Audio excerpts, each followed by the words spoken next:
Today, we've got a special guest, the CEO of WhistlePig. If you're into whiskey, you're going to want to watch this or listen to it. We go through quite a bit of stuff. We got to hear the origin story. Yeah, a little bit of origin. Got to talk about your pigs. These awesome bottles here that we got and the creativity that comes into making a brand. It sounds like it's going good for you and you have a lot of stuff ahead to look forward to. Always something new coming down the pipe. Enjoy. All right. So we got a special guest today. We got Jeff Kozak from WhistlePig. Yeah. CEO.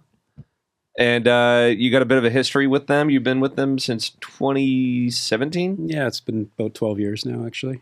Oh, really? Yeah. Okay, great. Well, we got some great whiskeys in front of us. I know I've drank, the majority of these. Tasted, I should say. We tasted them. Mm-hmm. But right term. That's the right term. Yeah. Some of them are getting a little bit low. But no, welcome to the podcast.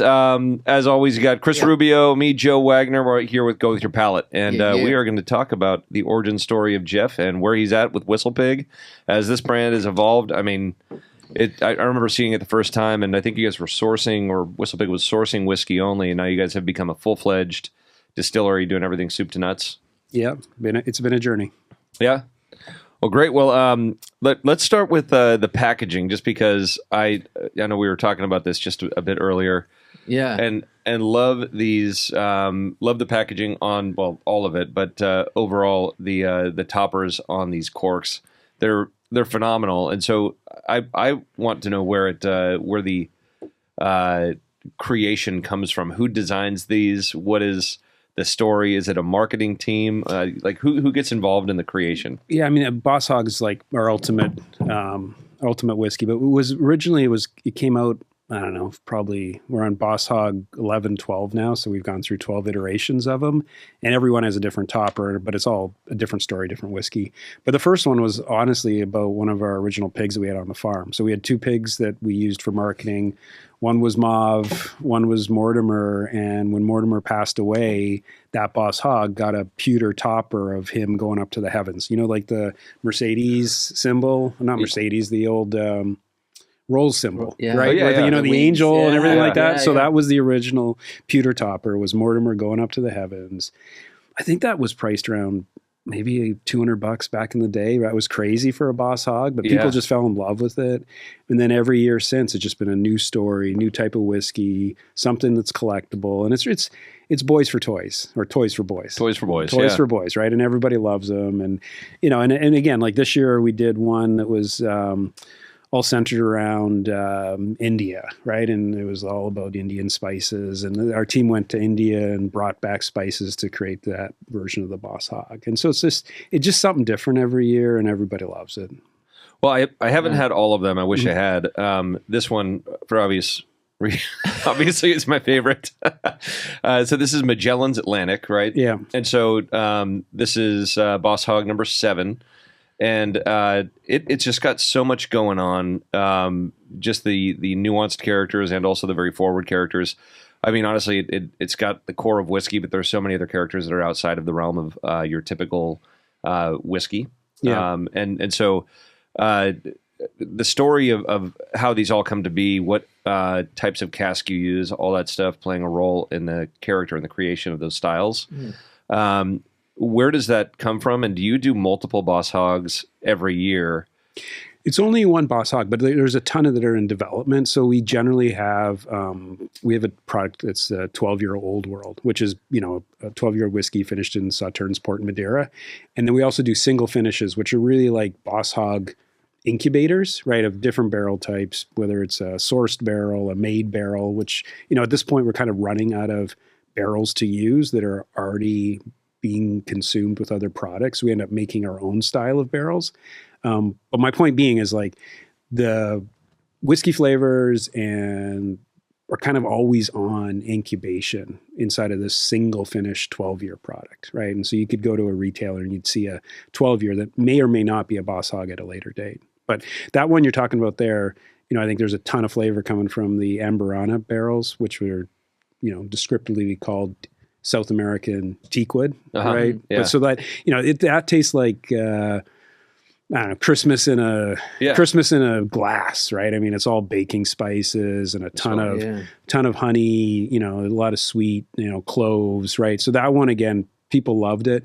But again, every time we do a Boss Hog, something kind of comes from that one. And that Boss Hog 7, you know, began with Magellan's story of him going around the globe, right? And of course, Magellan now is a bad guy because he was an explorer, right? So we had to follow up Magellan. Cancel him, right? Yeah. With, you know, Lapu, who eventually killed Magellan, and that became, you know, Boss Hog 8, right? Okay. And so that was it was almost like a 2-part story, right? And people fell in love with that. The third part of that story was actually some of the whiskey that we had sent over to the Philippines. We had actually sent it to be aged over there. It got stuck during COVID, right? So we had American whiskey in basically Filipino rum barrels sitting in the Philippines for 2 years. And so what ultimately came of that is we came out with like a special edition, which was that actual whiskey that sat in the Philippines for 2.5 years. And we ended up taking these 2 characters on top, which were Magellan and Lapu, who was the warrior that killed Magellan. And we ended up actually cutting the head off of Magellan and coming out with like a 2-bottle gift set. Right. And so if you can find it, this will have Magellan's head will be cut off. There'll be like some red paint on top of it, and it'll be sitting beside the sword of Lapu. So again, toys for boys. People love that one, and it's a secret version of Boss Hog that you can only find in like some collectors' circles. Well, that's very cool. Yeah, so I've not seen that one yet. Yeah. I'm gonna have to seek that out. Do you know approximately how many of these are out? We now track them. We didn't originally, right? From a volume perspective, we still release a small amount each year. It's not a huge volume of barrels, right? It's like 130 barrels.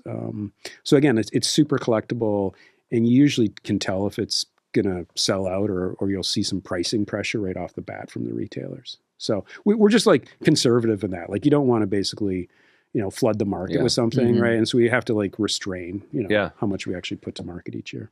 I just imagine you have like collectors that want to get yes, of course, everyone, you know, So I guess what I was getting at too, though, was in that incubation period of creating, you know, products. We love experimenting and trying new things, and some things work and a lot of things don't. Yeah.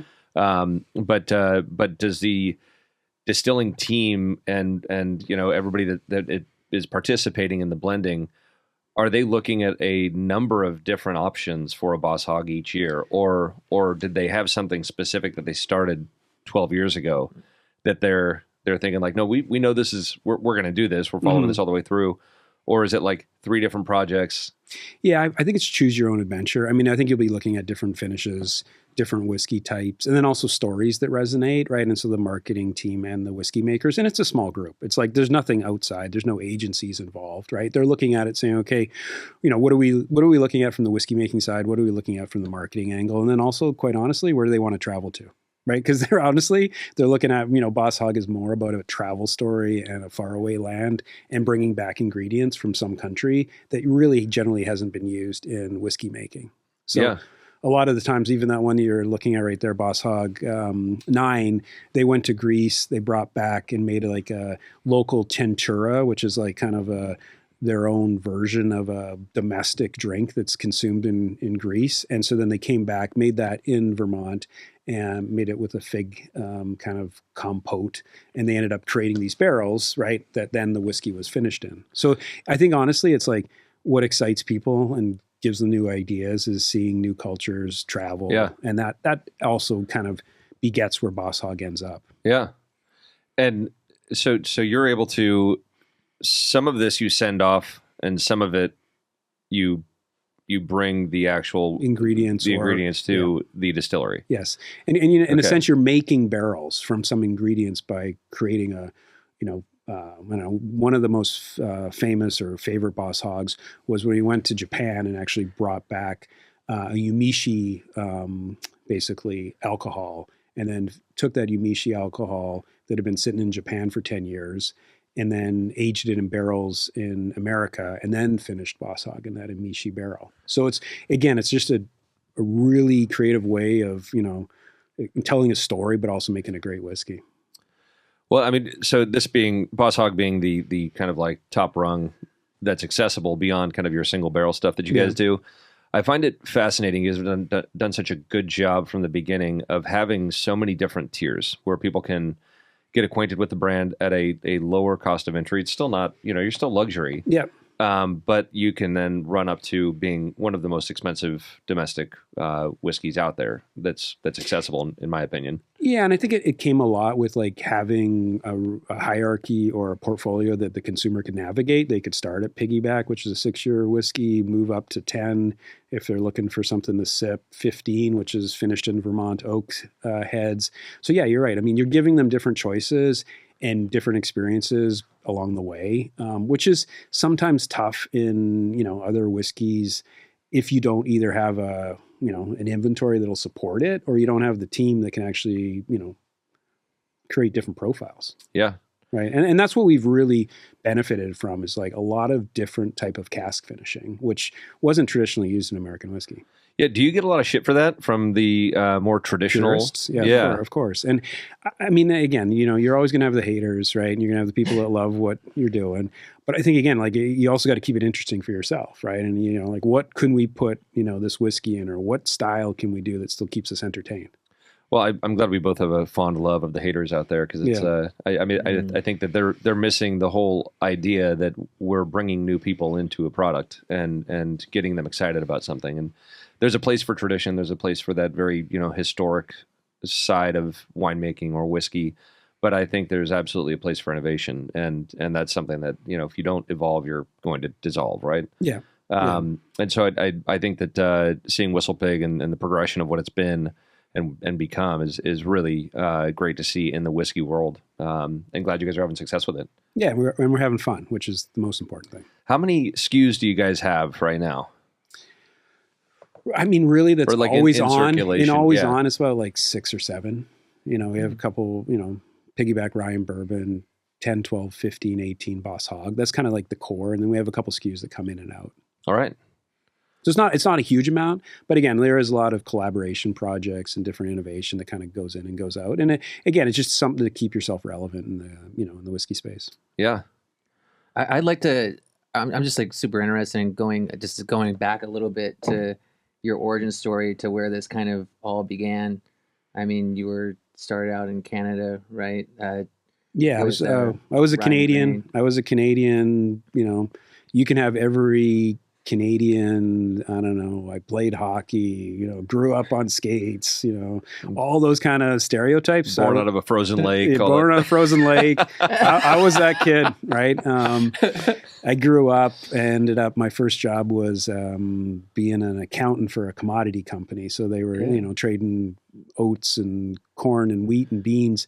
And eventually I'm like, screw this accounting shit. Like, I want to be a trader, right? Because the traders were the cool guys. They're the one making the deals. And so, of course, they give you the crappy SKUs, which are, rye, screenings, pellets. Like, it was all the stuff that, were the low value goods. But that's how, I learned to become a commodity trader. That was the coolest job ever, right? You're going out and you're visiting millers or distillers, right? And you're realizing, wow, there's people that are buying rye grain, and I can charge those guys twice as much as the ones that are making, rye bread, right? And so became with the same commodity. Same commodity, okay. Right? So it was truly, in a sense, marketing at a very early stage. Yeah. And you're like, all right, this is the same rye grain, but I get twice as much if I sell it to Jack or Beam. And so I had this business, or working for this large commodity trader, where I was like the rye guy, and I would just go visit distilleries, throughout the U.S. And most of the rye in those days came from Canada, right? Mm-hmm.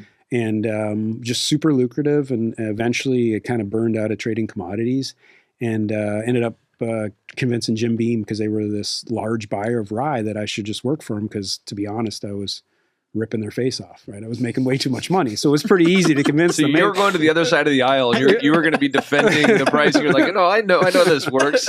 Right. So hire me, save a lot of money, right? So that's how I got in the business. And so I worked for Jim Beam. They had this distillery up in Calgary, and they made a ton of rye whiskey. And of course, Canadian whiskey is totally different. Like most whiskey is continuous up there, and there's only like 5% is rye whiskey. and got to learn the business, not just on the commodity side, but everything through the, packaging, how to get to market, sales side. But the one job they gave me was to basically start to dispose, let's use the word dispose, surplus whiskey. And so I would, travel around the world, go to South Africa, go to Sweden, go wherever and sell, there's bottlers everywhere that would still bottle Canadian whiskey because Canadian whiskey's always been a stable part of whiskey overseas, right? Yeah. And amazing job, great experience as a young kid, traveling the world. I was a whiskey pimp, right? So I went from like selling rye to distilleries to now being a whiskey pimp. And that was kind of right at the start of like the craft revolution in the US. And so I started having these guys knocking on the door up in Canada looking to buy rye whiskey, right? And it was the same way it was being made in the US, it just was Canadian. And so if you can think of all these guys like, who made Saint Germain? Rob Cooper made Saint Germain, right? Yeah. So Rob Cooper, I'm selling him rye whiskey. There's this guy, Raj Bhakta, I'm selling him rye whiskey. And he was the one that started WhistlePig. There was Trey Zeller that started Jefferson's. I'm selling him rye whiskey. It was all the same rye whiskey, right? It was just different brands that were buying it. So And they were just finishing it, bottling it, or they were just not bottling, even. just bottling it. So Jefferson's had a rye, WhistlePig had a rye. I think Rob had a rye, Jacquin's or some, Rock and Rye. They were all just different versions of Canadian rye being bottled in the U.S. And eventually, that's kind of where I met, a ton of people in the industry. Again, craft whiskey's exploding in the U.S. and I'm able to meet all these entrepreneurs that are kind of starting up these brands, all based on, rye whiskey out of Canada. And that was so that. Give me the year on that when you were whiskey pimping. When I was whiskey pimping, it was probably now like 18 years ago, something like that. Okay, so like mid 2000s. Yeah. So and that was because I remember even tasting with Chris. Yeah. That was early 2000s though, but you could feel that like whiskey was just starting to kind of come on and from cocktail scenes happening, everything's going on. From like decades of it just being kind of like you're the old alcoholic if you're drinking whiskey. Like, right. I mean, it was not like it was a grandpa's drink for a long time. But I remember sitting down and we just got some of the main brands and we just started tasting through. I don't think WhistlePig was even in existence then. Oh, no. And it was like, and so we were like, because we always just thought whiskey was like, Jack is Jack, Maker's Mark is. We had Seagram 7 out there. Yeah, right. Seagram's was there. Like, it was. And we just figured it was like all going to be pretty much the same thing. And then you go through and you dissect it. You're like, these are all very different, just like wine. Yeah. And so that really and then you were in the bar scene at that time. You were bartending. And so that was kind of like the first eye opening for me that got me into like understanding or wanting to know more about whiskey. And then it just started to take off as people started to maybe not just source, but also craft their own. Mm-hmm. But it seemed like there was a period of time where people were not up and running to be able to do it soup to nuts, right? So no, of course not. No. So they wanted to get into spirits, they wanted to get into whiskey, but the only option they had to actually bring a product to market was to actually go and buy it on the bulk market. Yeah, that's it. I mean, it was and to be honest, at that point, big brands were struggling. Maybe it was the thing they shouldn't have done, right? Maybe Beam and Diageo and everybody else shouldn't have started selling whiskey to all these craft players. Because, I mean, that's where it all came from, right? I mean, every craft brand was born from a big supplier that now is a competitor or they had to buy it at a later date, right? So Angel's Envy started from buying, right? I mean, everybody started. Nobody that has been sold in the last couple of years, very rarely. All were sourced whiskeys originally, right? So it's kind of interesting. So the big guys were, in summary, the big guys were selling because they needed to move some of this product. Yeah. Because they couldn't sell it in their own bottles. Correct. And it ended up creating a bunch of competition that, as you said, later they acquired many of them. Right. So it's kind of beautiful. Circle. It's beautiful. Yeah, I love that story. Yeah. That is awesome. Yeah. Okay, so you moved to Vermont. You were in You were in Calgary. Yeah, I was working for Beam, and then I decided to take a job with Diageo, right, which was obviously the biggest player in the world. They had needed some help figuring out their whiskey just in general because they hadn't really done much in the U.S. That was just at the time they were trying to stand up Bulleit. So I kind of went down and worked with Diageo for a couple of years. And at the same time, I was doing the same thing, still selling whiskey from Diageo to other parties. And WhistlePig just kept on buying more and more whiskey.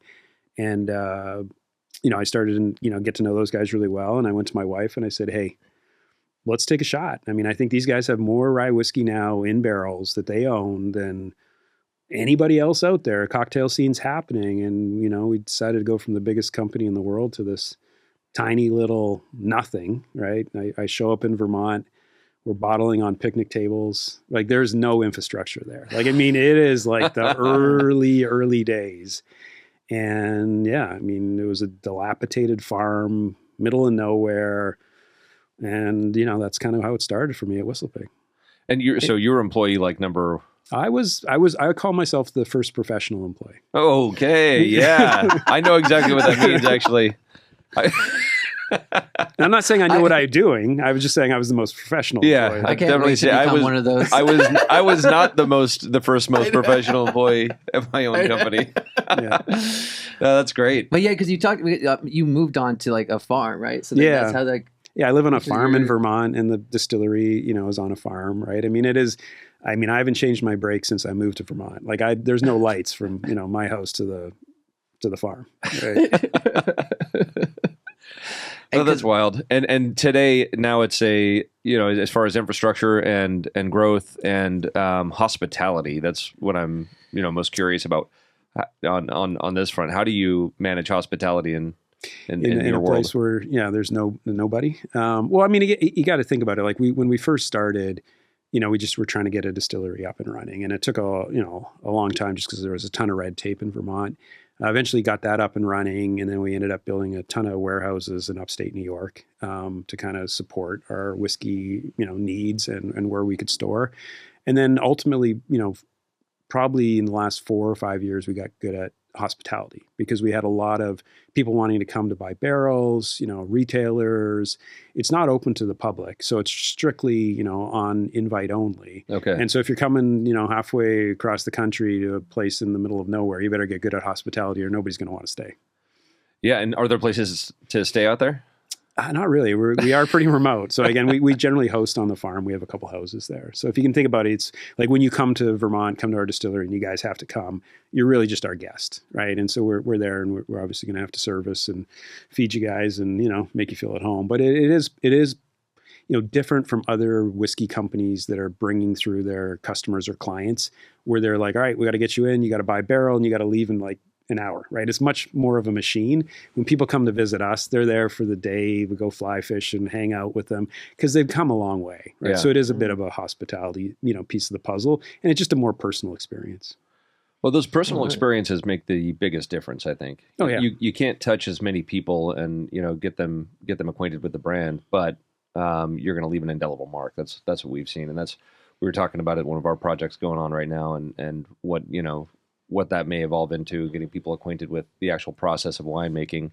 But then we also talked a bit about collaboration and how collaboration could work between wines and whiskeys. And I know we're producing some of our own whiskey right now, much smaller scale, and we're not looking to go to the moon or anything. It's been a fun project. But as far as collaborations go, have you done many collaborations yet with WhistlePig? Yeah, we do a ton of collaborations. I mean, in the wine space, we have done quite a few. I mean, whiskey and, red wine barrel is, a great expression, right? That, really shines through. So we've done a couple there on the wine side. Most recent one, which was a ton of fun. We ended up sourcing some very old single malt. It was from like the old single malt distillery in America. And we ended up finishing it in a silver oak cask. And it was kind of funny because when we started with the relationship with Silver Oak, Silver Oak's are a respected, winery. I don't know if they really knew what they were signing up, for when they get with WhistlePig. And so we ended up launching this 25-year-old whiskey, finished in a Silver Oak cask. And all our names are funny in WhistlePig, right? We have the Boss Hog, you see this pig decanter. And we're like, all right, if we're going to make single malt fun, we're going to have to really like spice this up, right? And, we came up with a, great packaging, great branding, and of course the name was even better, where it was the Badonkadonk. So when I don't know the Badonkadonk, right, which is big, which means big, right? It means a lot of things. It means big, but it's a big version of a single malt. And we ended up having a ton of fun with this project because we got John Cleese, right, to come to the table, and he did a voiceover, and talked about this product and how we were taking it to the Scots, and of course, and then he always struggled with saying the Badonkadonk. He's like Badonkadonk, right? And again, like you can't take yourself too seriously. I mean, it's all the on this package is all the Scotch icons and iconography, but I mean, again, like you got to have fun with the project, right? Yeah. So if you ever want to, when people sign up to do a partnership with us or a collab, they ought to be careful what they read or what they, make sure you read the fine print on the partnership agreement. Well, what I really appreciate though is that you guys, like you said, you guys are having fun with it, and I think that's something that in many industries at a top level of luxury, it's just viewed as an unacceptable way of marketing and doing things. But I think that that's what is absolutely needed more than ever now. Yeah, and you have to be able to poke fun at yourself too. Yeah. Right. Like I think it's also like, yes, you can be a luxury company and you can be serious and you can demand great prices, but you can't be just so tight and stuffy, right? Because then I don't know how the consumer engages with you in any real way. Yeah. So people love the Badonkadonk. I don't think we're finished with collabs with wine companies, but I'm sure they'll be more, careful. Best way to put it. That the wine companies will be more careful. No, I mean, the guys at Silver Oak are great, and I just think it's just funny, right? Where you're trying to. I think wine in general is slightly more, serious. Oh, I think it was awesome. Badonkadonks is trending that's great. So big right now. I mean, it's just it rolls off the tongue. Yeah. People know what it is thanks to Trace Adkins now. Right? I feel that I like that about the essence of having fun, because I feel it's like something that right from the get-go you guys were doing. When I'm hearing these stories about Mauve and Mortimer pigs, right, you're bringing to events, and they were like our only marketing spend. So we had these two Kuni pigs, which are a version that are they're not like teacups. They are real pigs, right? But they actually lived, on the farm. We take them to Occupy Wall Street. We took them to Fashion Week. You'd walk them around New York, and like that kind of stuff was fun, right? Yeah. And it also engaged with people, and we still do it. Like when we'll have an event or we'll do something, when we'll actually bring pigs, to an event in New York City. We had a pop-up grocer this last weekend in New York, and there was a pig pen in the corner. If we start a new relationship with a distributor, we'll bring them pigs into the room, even though we're not allowed to have pigs. You know what I mean? Yeah. And I just think it keeps it more fresh. It's fun, right? People get sick of PowerPoints, but baby pigs, nobody gets sick of baby pigs. Yeah, you're going to leave that mark. Yeah. They're going to have fun with it. When I was reading that, it reminded me of like old Naomi days with the bear suit. And while you had a wine bus, I didn't know if you wanted to. Well, that was just taking a few tips from the spirits industry. Yeah, I mean, and that was kind of like where I definitely saw a major variance in public events where the spirits industry was like, you got your Jaeger girls, right, or whatever, and in wine it was like you're supposed to be in a suit and tie and be saying words that people can't pronounce, right, and so we would we just got a giant bear suit made, and Naomi the bear, and then we had like some scantily clad park ranger girls that were hired models, like walking around with this bear, and they were handing out chocolates that had honey in them that we had created to pair perfectly with the wine, right? and it was just like everybody's taking a picture with this bear, of course. And so it left a mark, and I don't see that happening still very often in the wine space. But I agree that not taking yourself too seriously, you'll get some criticism for it, but I think it's going to eventually resonate with the customer, and maybe the new customer, and that's what we all need to be finding, right? Yeah, for sure. But I will do a little offshoot story just about names, because I do love Badonkadonk, and I have not seen that yet, so I don't know. It's probably a pretty small production run. Very small production run. So we had a vineyard and kind of a story of the appellation wanting the name of the vineyard so they can put it on their map. Mm-hmm. And the vineyard wasn't even producing yet. So I told him, give me a week and I'll give him a name. Yeah. And I came up with this name. I called it Haribach Verlassenschaft. And so Verlassenschaft is German heritage in my family, and that means estate. And so they said, well, what does Haribach mean? I said, well, it's an old family name. So Yeah. this is the name of the vineyard. And my goal was to have it on the map as the longest vineyard name on that map, just to, Right. be kind of an ass. and then the other, I didn't think the name was going to stick, but Haribach was just a misspelling of having a hairy back, because I got a hairy back. Yeah. So that was it. And now it's like lived on. Now it's actually on labels. Amazing. And I think that people that hear that story, they're gonna be like, that's, if you're more of a traditionalist, you're gonna be like, that's almost disrespectful to wine.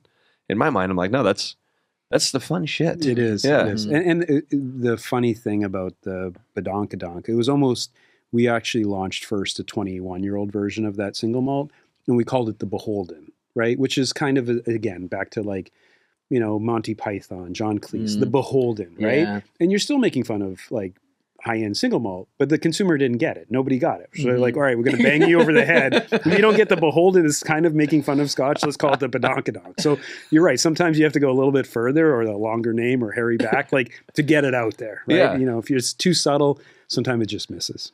Yeah. Yeah. Well, I think that hits, and also I like the story behind the label. If you don't mention that for how it started. Oh yeah. So I mean, the original WhistlePig, we don't have one out here, with the 10-year. We started with 10-year. And everything, it was designed by a Middlebury College kid. And so Middlebury College is like the most expensive college in the U.S., liberal arts, right? I don't know if you're actually employable after you go there. You probably just have to go to another college. But no, I'm going to take a little heat for that. But the actual, I agree. but the actual label was designed by a student from there, and we actually had Middlebury College kids working for us, which is true. Back in the day, we had like 3 or 4 of them. They were great, super well educated, and they were selling whiskey after going to that college.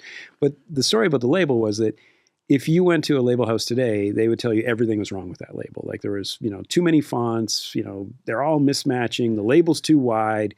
There was a pig. He may or may not be smoking something in the original label, right? And the pig was imagined to be Winston Churchill. And so everybody would tell you that was not the right way to go to market. Something was wrong with that. But it caught people's attention. We talk about this sticky name. Like WhistlePig was a sticky name. It wasn't your great old granddaddy, old something, old whatever, right? Yeah. It was something that would like kind of stick in somebody's name in their head.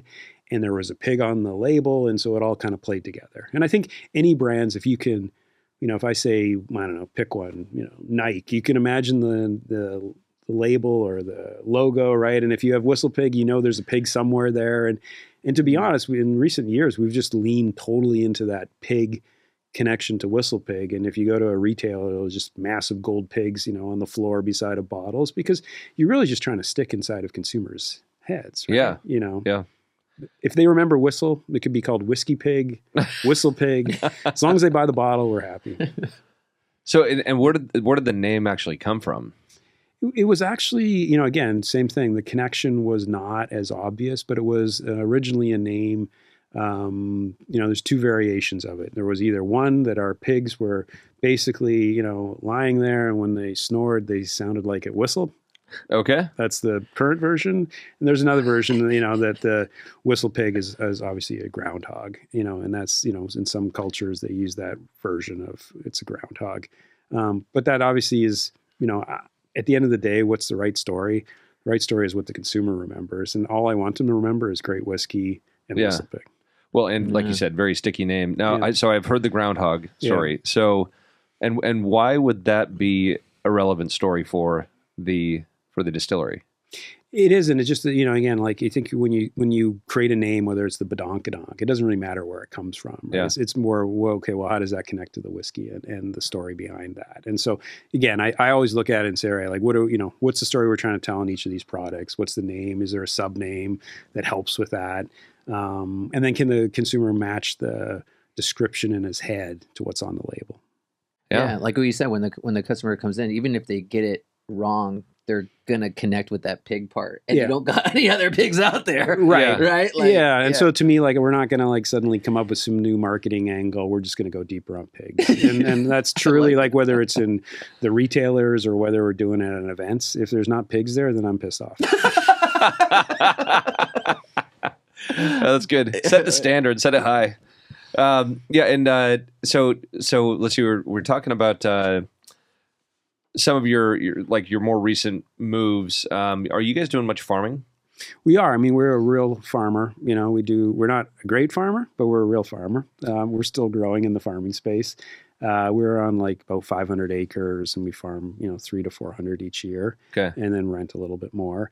And it's tough, right? Vermont is, not traditionally a small grain growing area. It's really muddy. But we rotate through rye, corn, wheat. And we're also, going down that road of basically regenerative farming, which is just really just good farming practices. Yeah. So, which I think a lot of people went down that road of organics in, last 10 years, and that's kind of fallen apart with people now just going back to like, all right, you need to rotate crops, you need to take care of the soil. And we've kind of adopted that, and we've started going through that process to become a, regenerative certified, farm.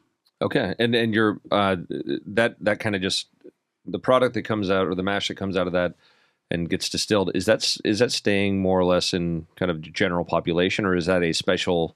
There's a product that some goes into the general population of products, but some of it also goes into a product called Beyond Bonded, which is a great product. So it's basically taking a bonded whiskey, which by U.S.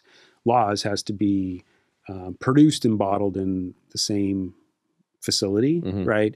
And be at 100 proof. Yeah. We're taking it a step further by saying, well, we're actually growing the grain, and which is uncommon for most American distillers. So you're growing the grain, distilling it, maturing it, and then bottling it all on the same property. So when a consumer picks up a bottle, we'll tell them, hey, here's what field it came from. It's more like what you see from the wine side, where each year and, growing conditions are vastly different. And so you can actually say, yeah, this whiskey was whiskey was produced from this grain that was grown 4 or 5 years ago, and here's what the climate was, here's what was happening. So it's just, again, a different angle from that traceability standpoint that most people don't go down that road. And, when we came out with it, we just said, all right, we're going to go beyond bonded, right? We're not just selling you a bonded whiskey, we're going beyond bonded. I like that term. Is that a term you guys have trademarked? I don't know. We have so many names, I kind of forget sometimes where our trademark registry is. I guess what I'm Let's get that before this podcast goes up.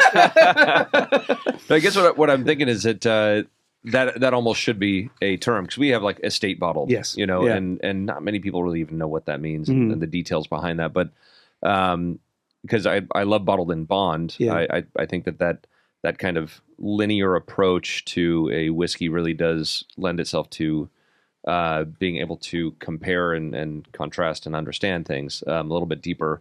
But going beyond bonded, I love that term. I mean, I think it was actually TTB actually did their goddamn job. Maybe they get some terms like that through. Well, actually, there is a good story about that product though. So bonded whiskey has to be 100 proof. When we came out with that product and we got our labels approved, we put 100.1. So it was beyond bonded. Oh. Right, to also tie. And so we launched the product, and then somehow a couple months later, we got a call from the TTB saying, hey, we're going to rescind that label. And we heard later on that it was actually somebody from the industry, maybe one of the older brands, that had called the TTB and said, hey guys, these guys are putting out something that's not kosher. I mean, that's great, actually, when you piss off other competitors or larger suppliers, because you are actually giving the consumer something slightly different. But I thought that was actually a good nod, where somebody's complaining about, putting 0.1 on a label and giving the consumer 0.1 more. So they were claiming that you were misleading by saying that it was beyond bonded, insinuating that it was bottled in bond, which would be a requirement of 100. Yes, right. It was 100.1. So we're actually giving the consumer more. We were mating the Bonded Whiskey Act. But that's when you're kind of winning, right? So if you can find in the market, if you find anything that's 100.1, buy it. Because it's a collectible. You can't sell it. Oh, are you guys down? Are you at 100 now? Yeah. Okay. So, but it's just a little tidbit. And I think that's what just kind of plays into that whole WhistlePig-ism, where it's like, all right, you're always going to do something different that cuts across the grain. You're going to go out there and, kind of play in the gray areas. And I think consumers, will gravitate towards something like that. So I don't know that a lot of the listeners are going to, understand some of this stuff, but did the TTB grant you a use up on that label? Yes, they did. Okay. Yeah. So use ups are, which is really interesting. We've seen them from time to time, but basically it's use up just means by whatever date they say you can no longer use this certified label, and they'll give you a date to use it up by. what that means is that they are going to be collecting their tax money, or that it's going to become tax paid by that date. Yeah. Not necessarily sold into the market, but moved to a tax paid area. So, I mean, at the end of the day, the government, all they care about is making sure you're keeping track of how much booze you have, whatever type of booze that is, how much revenue they're going to have coming off of that, and making sure that you're doing everything you possibly can to make sure they're going to get paid. Correct. So, I really I like their brighter side, though, part about it, just from the level of when you get that notice of being like, there's almost this kind of like, oh, we have we're here, like you're actually seeing us, and you think like you have to complain about us. That means we're like making an impact, we're causing ruckus, and that's a a great I like that outlook of it. Yeah, and I think that's the way we look at it. Like, we are a disruptor brand. We are not from Kentucky. We are not historical. We don't have people that are playing down that angle. So we have to be disruptive. So like we need to do more of that stuff, to be honest. Is this really the end? Unbelievable. Find out next week.